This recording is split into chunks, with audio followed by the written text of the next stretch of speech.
Prikaz knjige Fox Terrier. Pozdrav, u ovoj epizodi ću da predstavim knjigu Fox Terrier, čiji je autor Milovan Protić, a koju je objavilo Svetlo iz Beograda 2001. godine. Mada je naslov knjige samo Fox Terrier, tačnije se radi o oštrodlakom Fox Terrieru, a autor knjige je njihov dugogodišnji odgajivač, što garantuje da su se u knjizi našle sve bitne informacije kada je u pitanju ova rasa pasa. Ukratko ću da predstavim knjigu, da kažem neke njene tehničke karakteristike i na kraju ću da kažem neko moje mišljenje o ovoj knjizi. Pozivam vas da ostavite like ili komentar, a ako vam se sviđa ovaj kanal i da se pretplatite na njega. Ja sam Nikola Vejin, a ovo je kanal Retke knjige. Pa da krenemo. Kada je u pitanju literatura vezana za ovu rasu pasa, koliko sam ja video, imaju samo 2 knjige dostupne na ovim prostorima.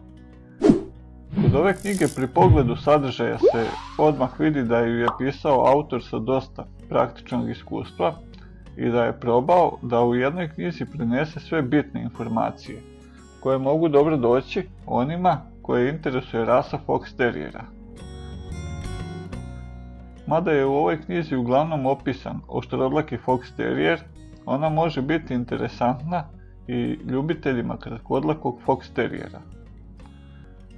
Za one koje žele malo više da prošire znanje ove 2 rase pasa, reći ću da je broj standarda za kratkodlakog Fox Terriera broj 12, a za oštrodlakog Fox Terriera je 169, bar prema podeli kod Kinološkog saveza Srbije.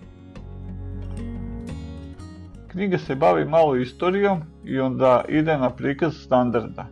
Nakon toga se prelazi na opšte savete o nabavci šteneta i potrebama psa. U knjizi su opisani hirurški zahvati, mada se oni više ne rade na psima. Zatim ide deo posvećen izložbama i potom opis kako se vrši šišanje Fox Terriera. Nakon toga ide prikaz nekoliko odgajivačnica i pri kraju spisak literature koja je korišćena pri pisanju ove knjige.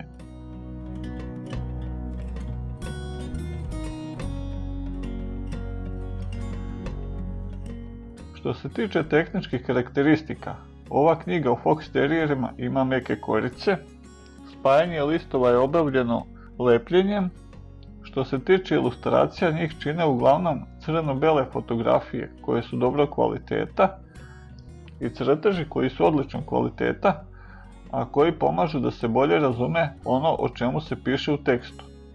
Tu može biti od prilične pomoći prikaz kako se šišaju Fox Terrieri. Na kraju se nalazi nekoliko listova sa fotografijama u boji na kojima su prikazani različiti psi, kao i prikaz kako pas treba da stoji i kako treba da bude trimovan. Sa tiražem od 500 primeraka, sada nekih 20 godina od štampe, čini ovu knjigu prilično retkom u prodaji.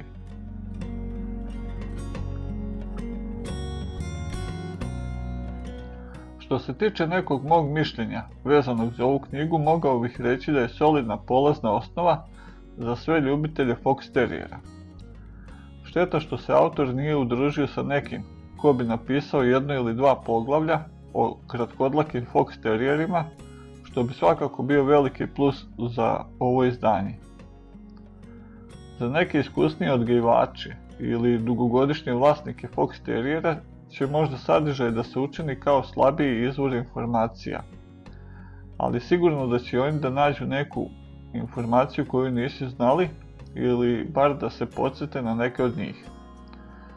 Meni je kao ljubitelju pasa iz 3. FCI grupe bilo prilično zanimljivo da je prelistam i neke delove da pročitam.